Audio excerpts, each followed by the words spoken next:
পাপের সাজা পেতেই হবে এবং পাপের সাজা পেতে চলেছে তৃণমূল। 15 বছর ধরে এই রাজ্যে যে যে পাপ করেছে তার সাজা পেতে হবে 100% মিলিয়ে নেবেন। এই যে আমি জোর দিয়ে বলছি 100% মিলিয়ে নেবেন, এটা পশ্চিমবঙ্গবাসী সত্য করতে পারেন, আবার পশ্চিমবঙ্গবাসী আমাকে 100% মিথ্যা করে দিতে পারেন। কিন্তু আমি জানি, আমি বিশ্বাস করি, আজ আমি বলবো এক এক করে 1 ডজন পাপের কথা বলবো, আর তারপরে আপনারা বুঝতে পারবেন এই পাপের সাজা কেন পেতেই হবে তৃণমূল কংগ্রেসকে। বন্ধুরা, 2011 সালে যখন তৃণমূল ক্ষমতায় এসেছিল আর 2026 সালে যখন চতুর্থবারের জন্য তৃণমূল ভোট চাইছে, তখন পুরনো কথাগুলো তো মনে করতে হবে। আমি বারবার বলি একটা কথা, যে আমরা বাঙালিরা বড় ভুলো মন। আমরা যারা পেশায় সাংবাদিকতা করি বা আমরা এইভাবে কন্টেন্ট ক্রিয়েট করি, যারা, তাদের মনে রাখতে হয়, তাদের নিয়মিত পুরনো কথা ঝালাই করতে হয়। এবং আমি আপনাদের কথা দিয়েছিলাম, আমি প্রতিটি কথা মনে করিয়ে যাব। বিরোধী রাজনৈতিক দলগুলো কি করছে কি করছে না সেদিকে তাকাবো না, খালি শুধু পশ্চিমবঙ্গবাসী হিসেবে আমার বাংলাকে সত্যি করে আবার পুরনো গৌরব ফিরিয়ে দেওয়ার জন্য এবারকার নির্বাচন খুব গুরুত্বপূর্ণ। এবং তাতে আজকে যে 12টা পাপের কথা আমি বলবো, যার সাজা পেতেই হবে, পশ্চিমবঙ্গবাসী দেবে, একটা একটা করে আপনারা শুনবেন, শেষ পর্যন্ত শুনবেন। যদি এই প্রতিবেদন ভালো লাগে অবশ্যই সাবস্ক্রাইব করবেন। পিনাক কি বলছে, এখন 12টি মারাত্মক পাপ, অনেক পাপের থেকে বাছাই করা 12টি পাপের কথা জানতে দেখুন ও শুনুন পিনাক কি বলছে। 2011 সালে তৃণমূল যখন ক্ষমতায় এলো আর 2016 সালে যখন দ্বিতীয়বার নির্বাচনের মুখে, তখনই তৃণমূলের পাপের ঘোড়া পূর্ণ হয়ে গিয়েছিল।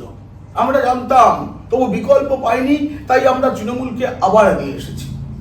এরপরে 2021 সালে আমরা দেখলাম পাপের ঘোড়া উপচে পড়ছে।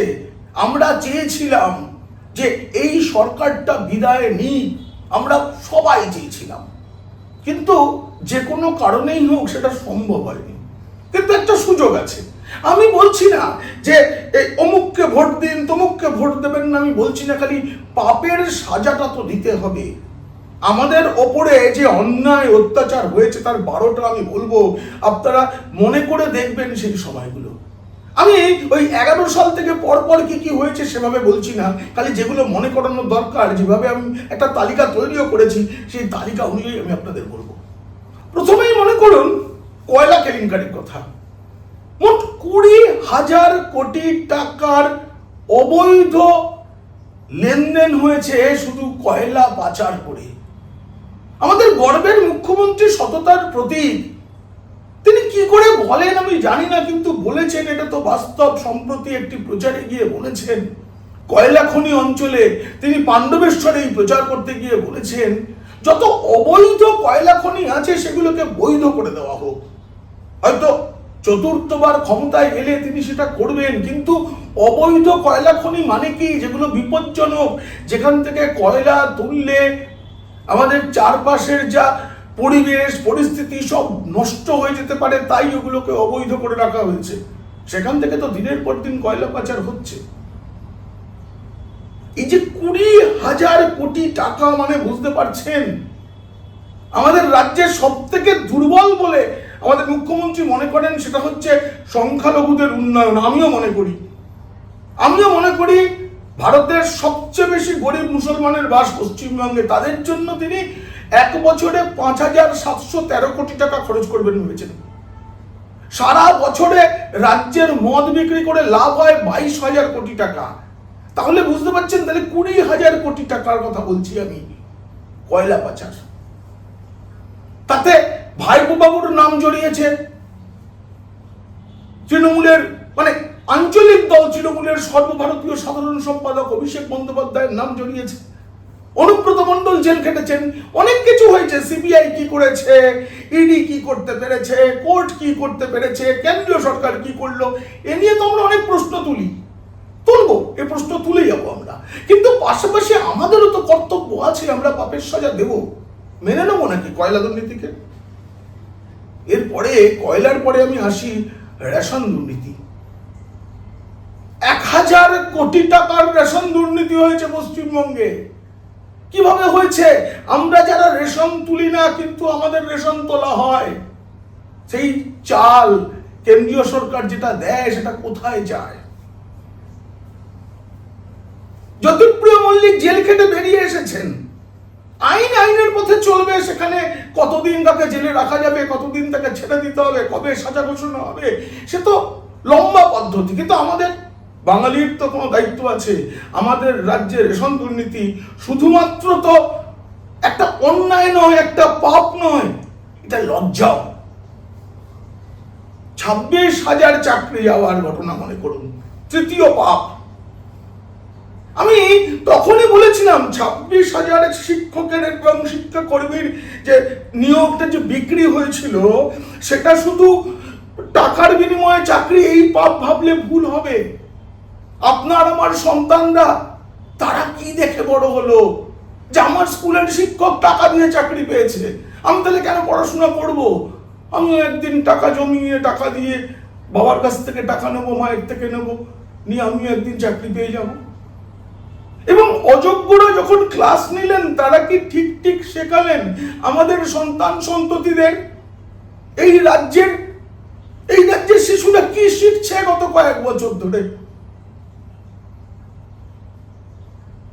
তাই 32,000 প্রাথমিকের চাকরির বিষয়টাও আদালতে ঝুলে আছে, যে কোনো দিন বাতিল হতে পারে, আজ না হয় কাল। কিন্তু প্রাথমিক শিক্ষায় 32,000 চাকরি অযোগ্যদের দেওয়া হয়েছে। তাদের মধ্যে কিছু যোগ্য আছেন, তাদের প্রতি সম্মান রেখেই বলছি, তাদেরও তো ভবিষ্যৎটা নষ্ট করে দেওয়া হয়েছে। যারা যোগ্যতার নিরিখে চাকরি পেয়েছিলেন, সেই সব পরিবার আজ অসহায়, কারো বাড়ির লোন শোধ বাকি রয়েছে, তারা কোনো অন্যায় করেননি, কিন্তু বাকিরা অন্যায় করেছে বলে তারা সাজা পাচ্ছেন। কিন্তু এই যে গোটা বিষয়টার পাপ যার, একটা সরকারের, একটা প্রশাসনের, এত বড় অন্যায় যার, সে সাজা পাবে না? পাবেই পাবে। আমার কথা 100% মিলিয়ে নেবেন। 100 দিনের কাজ। আমাদের লজ্জা লাগা উচিত। প্রথমত, স্বাধীনতার এত বছর পরেও আমার দেশের একটা বড় অংশের মানুষকে আমরা 100 দিনের কাজ দেওয়ার জন্য একটা প্রকল্প বানিয়ে রেখেছি। কেন সম্মানের সঙ্গে তিনি কাজ করে রোজগার করতে পারবেন না? এই প্রশ্ন আমার। এত বছর ধরে তাহলে আমরা কি করলাম? গরিবি হটাও আমরা স্লোগান শুনেছি সরকারের, কিন্তু কোথায় সেসব? আর এই রাজ্যে কি হলো? জাল জব কার্ড বানিয়ে কেন্দ্রের টাকা 9-6 করা হলো। এবং আপনি আমি সবাই সমর্থন করব এটা, যে কেউ যদি কোনো অন্যায় করে, তার হিসাব না দেয়, তাহলে তাকে আর টাকা দেওয়া উচিত নয়। আমরা নিজেদের ক্ষেত্রেও সেটা করে থাকি।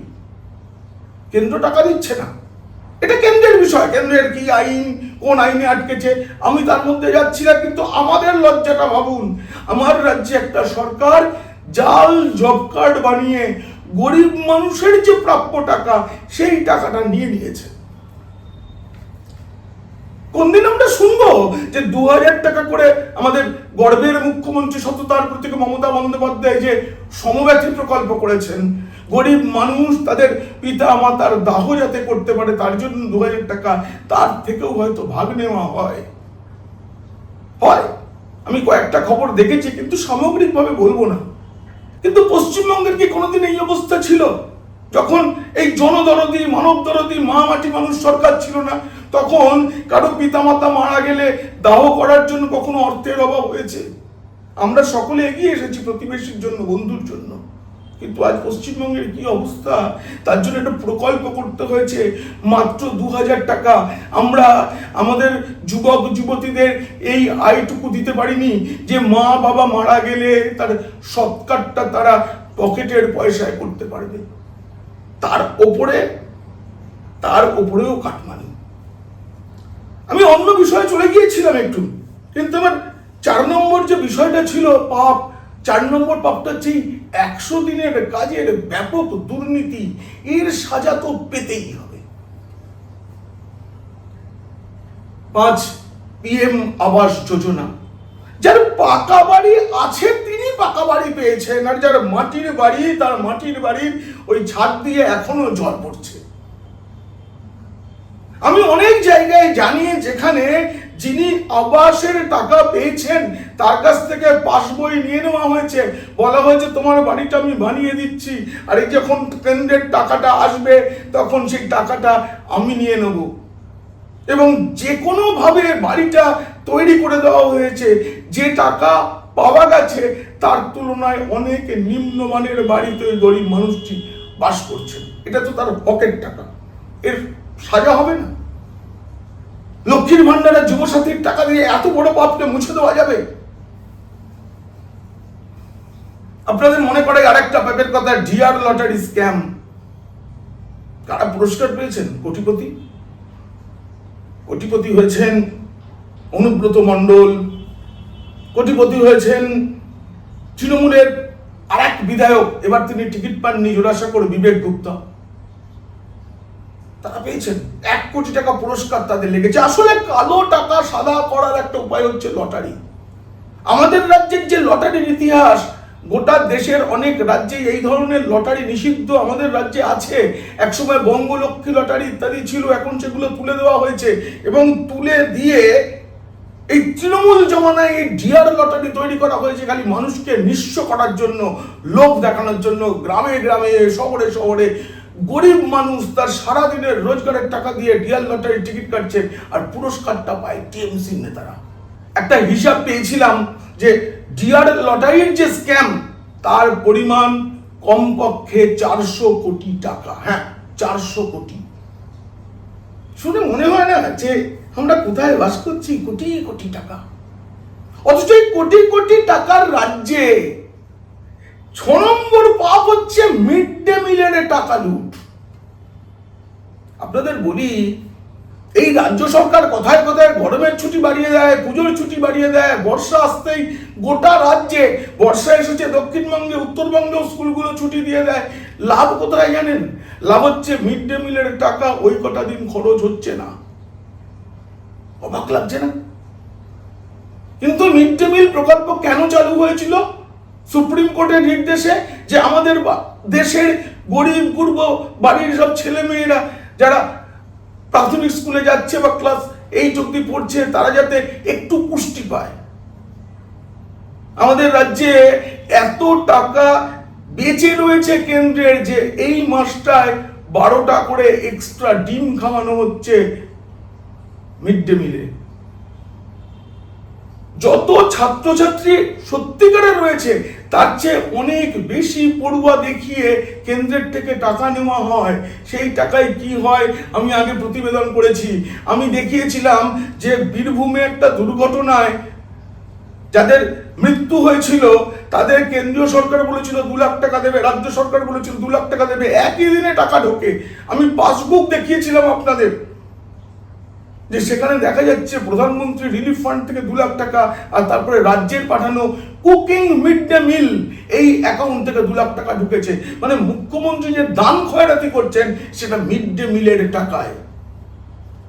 কত বড় পাপ বলুন তো? এই পাপের প্রায়শ্চিত্ত করতে হবে না? এই পাপের সাজা হবে না? হবে, হবেই হবে। Rose valley chit fund, Saradha chit fund, Sanmarg chit fund, Prayag chit fund, কত চিট ফান্ড বাম আমলে তৈরি, কিন্তু তার দুর্নীতির বীজটা তখন পোতা হলেও দুর্নীতির মহিরুহটা তৈরি হয়েছিল এই জমানায়। কোটি কোটি টাকা। সে সময় জানা গিয়েছিল মোট যে ক্ষতি হয়েছে 17,250 কোটি টাকার স্ক্যাম। কেউ টাকা পেয়েছে ফেরত? মুখ্যমন্ত্রী গাল ভরা ঘোষণা করেছিলেন এই কমিশন করছি, ওই কমিশন করছি, সবাইকে টাকা দেওয়া হবে। কোথায়? রাজ্য সরকার উল্টে এইসব এই চিটফান্ড গোষ্ঠীর চালানো বিভিন্ন প্রতিষ্ঠানের কর্মীদের বেতন দিয়েছেন। আমি মনে করি সেটা ঠিক, কারণ সেখানেও গরিব গুরবরাই কাজ করতেন বা মধ্যবিত্তরা। তারা অন্যায় করেননি, কিন্তু ওই দোষ চাপা দেওয়ার জন্যই আসলে তাদেরকে রাখা হয়েছিল। আপনাদের মনে আছে তো সেই সময় এই সারদা কাণ্ডের সময় সেই ভ্যান বাজানো কুণাল ঘোষকে, যিনি এবার আবার তৃণমূলেরই প্রার্থী হয়েছেন বেলেঘাটায়, সবাই বলছে জেল খাটা বেলেঘাটা, তিনি মমতা বন্দ্যোপাধ্যায়ের কাছের হয়ে গেলেন। অথচ এই কুণাল ঘোষ বলেছিলেন তো সারদা রোজভ্যালির সবচেয়ে বড় বেনিফিশিয়ারি মমতা বন্দ্যোপাধ্যায়, কিন্তু পরবর্তীকালে তৃণমূলের যাবতীয় সুবিধা পাওয়ার বেনিফিশিয়ারি হয়ে যান কুণাল ঘোষ। তার ফলে এখন তৃণমূল ধোয়া তুলসী পাতা। রাজীব কুমার রাজ্যসভায়, এই রাজীব কুমার আর কুণাল ঘোষের লড়াই ছিল তো। একজন রাজ্যসভায় চলে গেছেন, একজন বিধানসভায় যাওয়ার জন্য তোড়জোড় করছেন, এই পাপের সাজা হবে না কেন? কেন মমতা বন্দ্যোপাধ্যায় কুণাল ঘোষকে জেলে পুড়েছিলেন, কেন এখন কাছে টেনে নিয়েছেন? এই গোটাটাই তো আসলে টাকার খেলা। কোথায় গেল সেই পেন ড্রাইভ, কোথায় গেল সেই লাল ডায়েরি?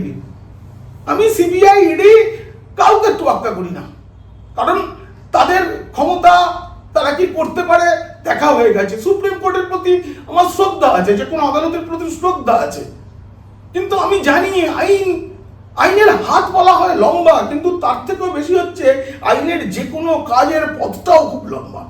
তাই অতটা ভরসা করি না, শ্রদ্ধা করি।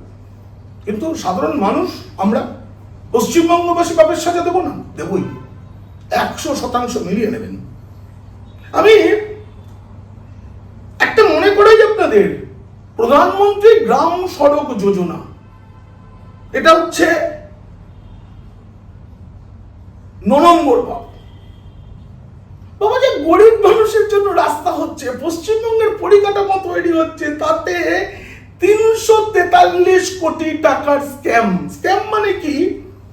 এই যে জিনিসপত্র কেনা, সেটা কম দামি জিনিস দিয়ে রাস্তা করা হয়েছে, অনেক জায়গায় হয়নি। নর্দমা আর রাস্তা এক, মানে রাস্তার জল যে নর্দমায় পড়বে তার জন্য যে সামান্য একটু প্রযুক্তি লাগে, প্রত্যেকের মাথায় আছে আমাদের, সেটাও নেই। এরকম ভাবে তৈরি করা হয়েছে। অনেক জায়গায় শুধু বোর্ডটা লাগা আছে, এখান থেকে এত অবধি প্রধানমন্ত্রী গ্রাম সড়ক যোজনায় আমরা খরচ করলাম, কিন্তু তারপর দেখা গেছে কোনো রাস্তাটাই তৈরি হয়নি। আবার নাম বদলে দেওয়া হয়েছে।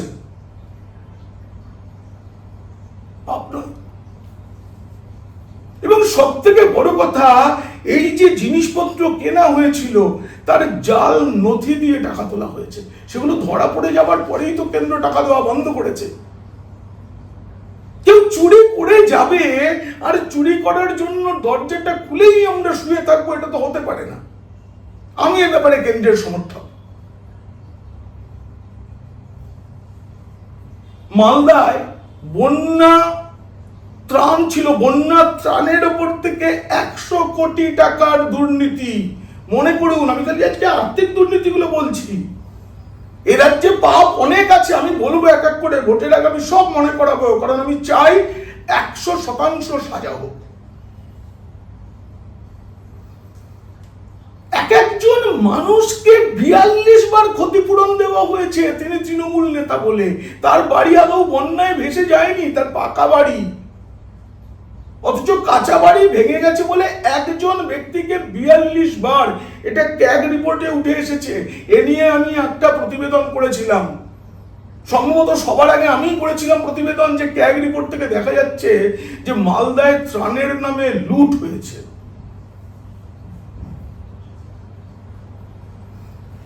কতগুলো বলবো বলুন তো?